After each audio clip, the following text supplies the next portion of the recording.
aujourd'hui en la fête du corps de Jésus, du sang de Jésus qui livre sa vie pour les siens.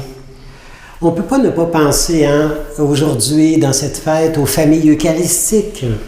Alors, toutes ces familles qui nous font aimer Jésus dans son humanité, Jésus qui continue à vivre à travers ses témoins. C'est Benoît XVI qui disait « Le genre humain vit grâce à peu de gens. Et s'il n'existait pas, le monde périrait, le monde s'éteindrait. » Le monde, on a besoin de feu, on a besoin de témoins enflammés, on a besoin de vie eucharistique. Et c'est pourquoi c'est beau, le mouvement de l'Esprit qui nous a fait revenir tellement de gens à l'adoration, les adorateurs. C'est un peu leur fête aujourd'hui.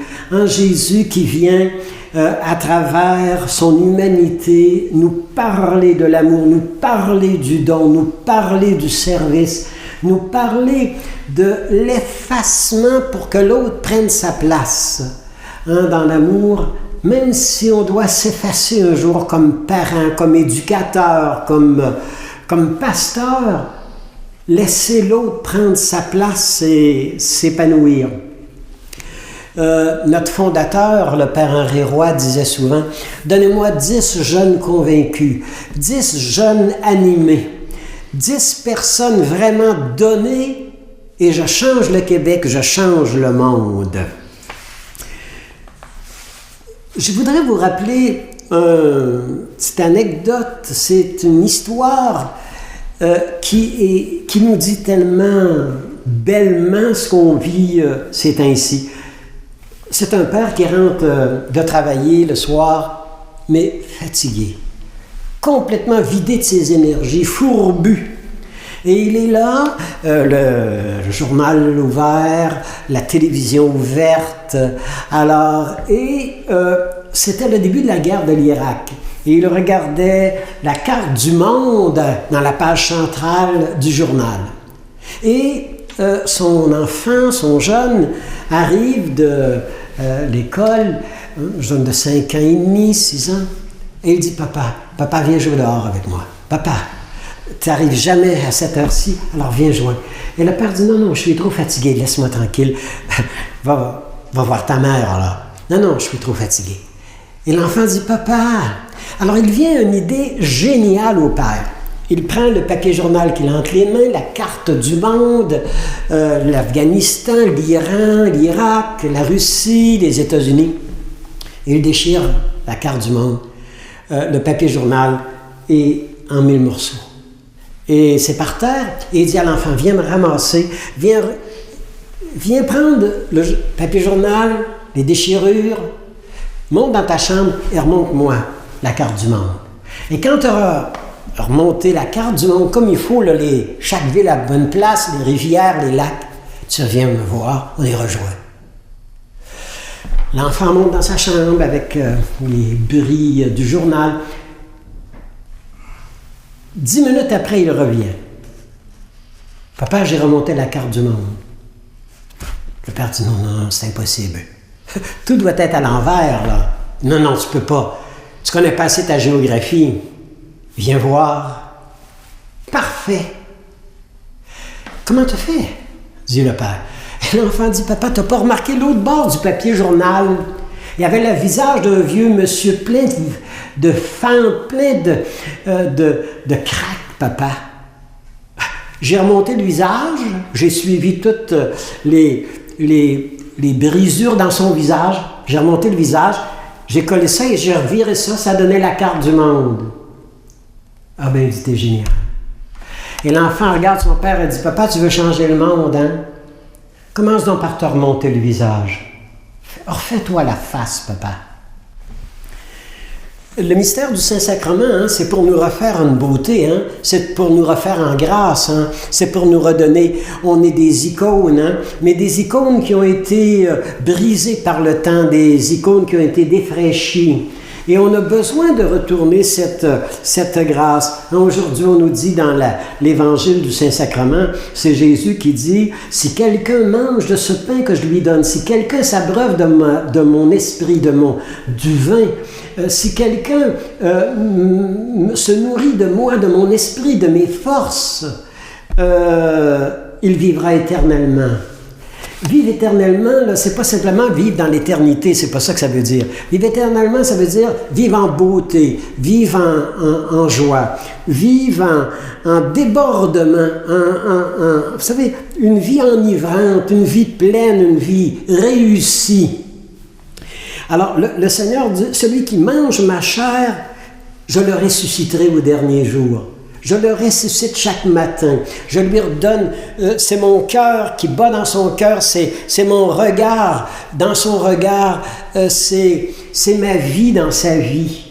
La fête du corps et du sang de Jésus qui nous donne l'énergie, qui nous fait déplacer des montagnes, qui nous fait nous relever le matin avec des énergies nouvelles, des forces nouvelles.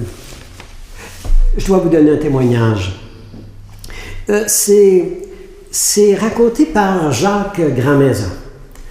Alors, il raconte qu'un jour, comme prêtre, il est invité à aller à l'hôpital voir un vieil homme qui est parvenu à la fin de sa vie, mais qui n'arrive pas à faire le grand passage.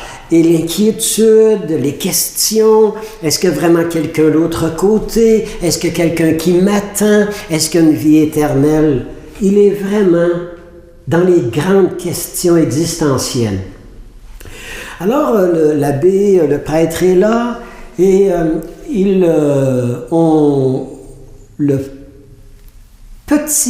l'arrière-petit-fils du grand-père a été amené à l'hôpital pour visiter le grand-père. Alors, on le fait monter, l'enfant, sur un petit banc pour qu'il voit mieux son père, qu'il puisse le toucher. Et l'enfant est là et il enlace la tête de son grand-papa et il est dans une émotion. Et alors que le grand-père se demande s'il y a quelque chose l'autre côté, s'il y a quelque chose l'autre côté de la porte, l'enfant qui caresse son père et dit « Papy, tu vas pas m'oublier, hein? Toi, l'autre côté, tu vas encore m'aimer, hein? Avec le bon Dieu. Parce que, papa, si toi, t'es mort pour de vrai, papy, si t'es mort pour de vrai, moi, je vivrai plus, là. » Extraordinaire. C'est le petit-fils qui ranime son grand-père. C'est lui. Alors, Jacques Grandmaison, il raconte, il était là dans la chambre, j'ai vu le visage transfiguré du mourant. Et il a fait signe de la tête et il lui dit, non, je sais maintenant, je crois plus là à Dieu, à la vie éternelle. Je sais que c'est vrai, je sais que c'est là. Et Jacques Grandmaison dit, j'avais l'impression d'assister à une transfiguration, à une transformation. Maintenant, je sais. La fête Dieu, vous savez, c'est un rappel extraordinaire de notre destinée, de notre vie qui doit donner du fruit. Alors, et on doit être tellement, à travers le sacrement, l'Eucharistie, la communion, on ne peut pas ne pas être des gens qui rayonnent. On est appelé à être des saints. Et c'est les saints, c'est les saintes qui peuvent plus changer le monde, qui vont faire une différence dans la vie des gens. Des gens qui sont habités par l'Esprit, des gens qui sont animés par une grâce, par une jeunesse éternelle, par une beauté divine à l'intérieur d'eux autres. On est appelé à ressusciter. On est appelé à être des gens qui ressuscitent les nôtres, qui réveillent ce qui est endormi, qui réveillent le géant qui dort dans chaque personne, qui qui révèle la beauté à chacun, qui remet la lumière dans les yeux des gens et que les gens puissent nous dire « J'ai rencontré le Messie, je l'ai vu, je l'ai entendu. Et maintenant, je ne fais pas simplement d'y croire, mais je sais qu'il est vivant. »